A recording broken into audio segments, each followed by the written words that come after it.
ഇന്നൊരു shopping video ആണ്. ഒരുപാടൊന്നും വാങ്ങിക്കണില്ല. എനിക്കൊരു ബർത്ത്ഡേ കേക്ക് ചെയ്യാനുണ്ടായിരുന്നു. അതിൻ്റെ ഐറ്റംസ് വാങ്ങിക്കാൻ വേണ്ടി വന്നതാണ്. പക്ഷെ ഇവിടെ വന്നു കഴിഞ്ഞാൽ എല്ലാ ഫ്ലോറിലും കയറിയിട്ട് അവിടുത്തെ സാധനങ്ങളൊക്കെ നോക്കിയാലേ എനിക്കൊരു സമാധാനം കിട്ടുള്ളൂ. അങ്ങനെ ഒരു ആവശ്യമില്ലാതെ ഞാൻ കറങ്ങുന്ന സ്ഥലമാണ് ഈ പാത്രങ്ങളുള്ള സെക്ഷൻ.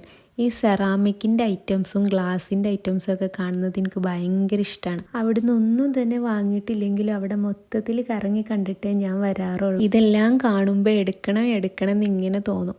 പക്ഷേ തൽക്കാലം കയ്യിൽ ബജറ്റ് ഇല്ലാത്തതുകൊണ്ട് അത് പിന്നീട് ആക്കാമെന്ന് വിചാരിച്ചിട്ട് തിരിച്ചു പോരും. എന്നെപ്പോലെ ഒന്നും വാങ്ങിയില്ലെങ്കിലും ഇതൊക്കെ കാണാൻ ഇഷ്ടമുള്ളവരുണ്ടെങ്കിൽ കമൻറ്റിൽ ഒന്ന് പറയണേ കേട്ടോ. അതിൻ്റെ കൂടെ ഒരു കാര്യം കൂടെ പറയട്ടെ, ഇങ്ങനത്തെ വീഡിയോസൊക്കെ ഇഷ്ടപ്പെടുന്നവരാണെങ്കിൽ എന്തായാലും മറക്കാതെ എൻ്റെ ചാനലൊന്ന് സബ്സ്ക്രൈബ് ചെയ്ത് സപ്പോർട്ട് ചെയ്യണേ. അങ്ങനെ അവിടെ എല്ലാം വെറുതെ ഒന്ന് ചുറ്റി കണ്ടിട്ട് ഞാൻ തിരിച്ചു പോന്നു കേട്ടോ. ഇനി ഞാൻ വാങ്ങിച്ച സാധനങ്ങൾ കാണിച്ചു തരാം.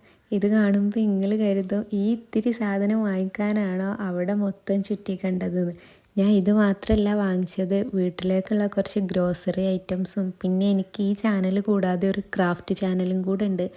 അതിന് വേണ്ട കുറച്ച് ഐറ്റംസും കൂടെ വാങ്ങിച്ചിട്ടുണ്ടായിരുന്നേ. അത് ഇതിൽ കാണിക്കുന്നില്ല എന്നേ ഉള്ളൂ. കേക്ക് ചെയ്യാനുള്ള ആവശ്യത്തിന് വേണ്ടിയിട്ട് ഞാൻ എടുത്തിട്ടുള്ളത് ഈ ഹേർട്ട് ഷേപ്പിലുള്ള ഒരു ബേക്കിംഗ് ട്രേയും പിന്നെ 2 കേക്ക് ബോർഡും ഒരു കൊക്കോ പൗഡറും 2 നൈഫും പിന്നെ കേക്കിൽ വെക്കാൻ വേണ്ടിയിട്ട് ഒരു പ്രിൻറ്റും കൂടെ എടുത്തിട്ടുണ്ടായിരുന്നേ. അപ്പോൾ ഇന്നത്തെ വിശേഷങ്ങൾ ഇത്രയേ ഉള്ളൂ. അപ്പോൾ വീണ്ടും പറയാം, ഒന്ന് സബ്സ്ക്രൈബ് ചെയ്ത് സപ്പോർട്ട് ചെയ്യണം.